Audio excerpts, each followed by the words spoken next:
ಹಾಸನ ದೋಸ್ತಿ ಬಂಡಾಯ ಶಮನಕ್ಕೆ ಈಗ ನಾಯಕರು ಹರಸಾಹಸವನ್ನ ಪಡ್ತಾ ಇದ್ದಾರೆ. ಪ್ರೀತಂ ಗೌಡ ಪ್ರಜ್ವಲ್ ರೇವಣ್ಣ ಮುಖಾಮುಖಿಗೆ ಈಗ ವೇದಿಕೆಯನ್ನ ರೆಡಿ ಮಾಡಿದ್ದಾರೆ. ಇಂದು ಮೈಸೂರಿನಲ್ಲಿ ಪ್ರೀತಂ ಗೌಡ ಪ್ರಜ್ವಲ್ ಸಂಧಾನ ಸಭೆ ಇದೆ. ಪ್ರೀತಂ ಗೌಡ ಪ್ರಜ್ವಲ್ ಭೇಟಿಗೆ ರಾಜ್ಯ ಚುನಾವಣಾ ಉಸ್ತುವಾರಿ ಸಾರಥ್ಯವನ್ನ ವಹಿಸಿದ್ದಾರೆ. ಇವತ್ತು ಒಂದು ವೇದಿಕೆಯನ್ನ ರೆಡಿ ಮಾಡಿದ್ದಾರೆ. ಆ ವೇದಿಕೆಯ ಮೂಲಕ ಪ್ರೀತಂ ಗೌಡ ಹಾಗೂ ಪ್ರಜ್ವಲ್ ರೇವಣ್ಣ ಅವರ ಮುಖಾಮುಖಿ ಭೇಟಿ ಆಗತ್ತೆ. ಆ ಭೇಟಿಯಲ್ಲಿ ಎಲ್ಲವೂ ಕೂಡ ಸರಿ ಹೋಗುತ್ತಾ? ಉಸ್ತುವಾರಿ ರಾಧಾ ಮೋಹನ್ ದಾಸ್ ಅವರ ಎಂಟ್ರಿ ಅಂತೂ ಆಗಿದೆ. ಅವರ ನೇತೃತ್ವದಲ್ಲಿ ಸಂಧಾನ ನಡೆಯುತ್ತೆ. ಮೈಸೂರಿನಲ್ಲಿ ಬಿಜೆಪಿ ಜೆಡಿಎಸ್ ಸಮನ್ವಯ ಸಮಿತಿ ಸಭೆಯನ್ನ ಇವತ್ತು ಕರೆಯಲಾಗಿದೆ.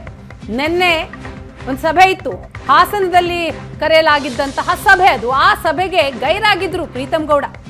ಇದುವರೆಗೂ ಜೆಡಿಎಸ್ ಪರವಾಗಿ ಒಂದೇ ಒಂದು ಪ್ರಚಾರವನ್ನು ಪ್ರೀತಂ ಗೌಡ ಮಾಡಿಲ್ಲ.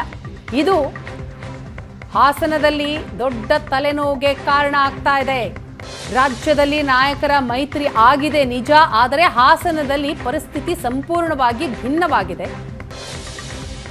ಹಾಸನದ ದೋಸ್ತಿಗಳ ಮುನಿಸಿಗೆ ಈಗ ಮುಲಾಮ್ ಹಚ್ಚಬೇಕಾದಂತಹ ಪ್ರಯತ್ನ ಚುನಾವಣಾ ಉಸ್ತುವಾರಿ ರಾಧಾ ಮೋಹನ್ ಅವರಿಂದ ಆಗ್ತಾ ಇದೆ.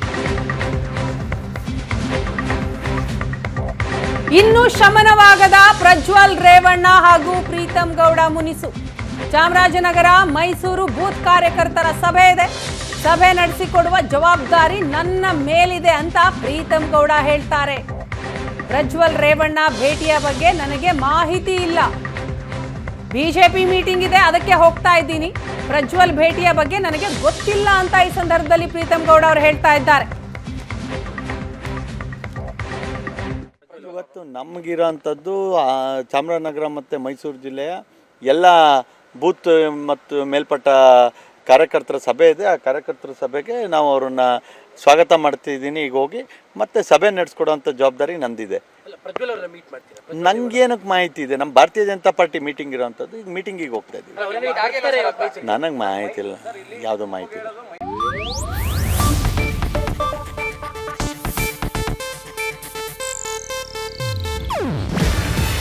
ಇದು ಏಷ್ಯಾನೆಟ್ ನ್ಯೂಸ್ ನೆಟ್ವರ್ಕ್ ಪ್ರಸ್ತುತಿ. ನೀವು ನೋಡ್ತಿದ್ದೀರಾ ಏಷ್ಯಾನೆಟ್ ಸುವರ್ಣ ನ್ಯೂಸ್.